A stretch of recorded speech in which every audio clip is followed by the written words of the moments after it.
India west ఇంగ్లాండ్ల మధ్య మూడో T20 మంగళవారం జనవరి 28న రాజ్కోట్ నిరంజన్ షా స్టేడియంలో జరుగుతుంది. అయితే నిరంజన్ షా స్టేడియం యొక్క పిచ్ రిపోర్ట్ చూస్తే ఈ విధంగా ఉంది. నిరంజన్ షా స్టేడియంలోని పిచ్ బ్యాటర్లకు అనుకూలంగా ఉండడం, స్థిరమైన బౌన్స్ మరియు మంచి పేస్కు అందించడం వంటి వాటికి ప్రసిద్ధి చెందింది. ఇది అధిక స్కోరింగ్ ఆటలకు మరియు హిట్టింగ్ చేసే వాళ్లకు అనుగుణంగా ఉంటుంది. ముందుగా బ్యాటింగ్ చేసే జట్లు తరచుగా సవాల్తో కూడిన స్కోర్ నమోదు చేయగలవు, కాబట్టి అవి ప్రత్యర్థిపై ఒత్తిడిని కలిగిస్తాయి. ఈ వేదికలో చేజింగ్ చేయడం కష్టతరం అవుతుంది, ఎందుకంటే ఆట ముందుకు సాగుతున్న కొద్దీ పరిస్థితులు కఠినంగా మారతాయి. పిచ్ యొక్క ఫ్లాట్ మరియు కఠినమైన స్వభావం బ్యాటర్లకు ప్రారంభంలో సహాయపడుతుంది, కానీ సెకండ్ ఇన్నింగ్స్లో బ్యాటింగ్ చేసే జట్లు తరచుగా తర్వాతి దశలో ఇబ్బందులకు ఎదుర్కొంటారు. టాస్ గెలవడం ఇక్కడ కీలక పాత్ర పోషిస్తుంది. కెప్టెన్లు అనుకూలమైన పరిస్థితులను సద్వినియోగం చేసుకొని ముందుగా బ్యాటింగ్ చేయడానికి ఎంచుకునే అవకాశం ఎక్కువగా ఉంటుంది. ప్రారంభంలోనే బలమైన స్కోర్ను సెట్ చేయడం మ్యాచ్లో పైచేయి సాధించడానికి కీలకమవుతుంది. ఇది ఇలా ఉంటే 2023లో రాజ్కోట్ వేదికగా చివరిసారిగా టీ20 అంతర్జాతీయ మ్యాచ్కు ఆతిథ్యం ఇచ్చింది.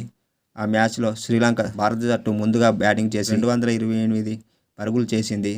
దాని తర్వాత బ్యాటింగ్ చేసిన శ్రీలంక జట్టు 137 పరుగులకే ఆలౌట్ అయింది. ఆ మ్యాచ్లో 91 పరుగుల తేడాతో భారత్ విజయం సాధించింది. ఆ మ్యాచ్లో భారత కెప్టెన్ సూర్యకుమార్ యాదవ్ సెంచరీతో అలరించాడు. అయితే నిరంజన్ షా స్టేడియం యొక్క గుణాంకాలు, రికార్డులు ఈ విధంగా ఉన్నాయి. ఈ గ్రౌండ్లో ఇప్పటివరకు 5 మ్యాచ్లు జరిగాయి. మొదట బ్యాటింగ్ చేసిన జట్లు 3 సార్లు గెలవగా సెకండ్ ఇన్నింగ్స్లో 2 సార్లు విజయం సాధించాయి. ఇక్కడ హైయెస్ట్ స్కోర్ 2023లో శ్రీలంకపై టీమిండియా 5 వికెట్ల నష్టానికి 228 పరుగులు చేసింది. ఇక్కడ లోయెస్ట్ స్కోరు 2022లో టీమిండియాపై దక్షిణాఫ్రికా 87కు ఆలౌట్ అయింది. 2013లో ఆస్ట్రేలియాపై టీమిండియా 19.4 ఓవర్లలో అత్యధిక విజయవంతమైన చేజింగ్ చేసింది.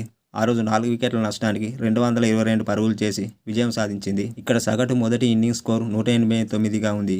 అత్యధిక వ్యక్తిగత స్కోర్ సూర్యకుమార్ యాదవ్ 2023లో శ్రీలంకపై 51 బంతుల్లో 112 పరుగులు చేశాడు. ఇక్కడ ఉత్తమ బౌలింగ్ అవేష్ ఖాన్ 2022లో దక్షిణాఫ్రికాపై 18 పరుగులకు 4 వికెట్లు తీశాడు. ఈ గ్రౌండ్లో మొత్తం ఇప్పటివరకు 65 సిక్సర్లు బాదగా మొత్తం 160 ఫోర్లు బాదారు. ఈ గ్రౌండ్లో మొత్తం 50 హాఫ్ సెంచరీలు నమోదయ్యాయి. ఇక్కడ సెంచరీలు 2 నమోదయ్యాయి.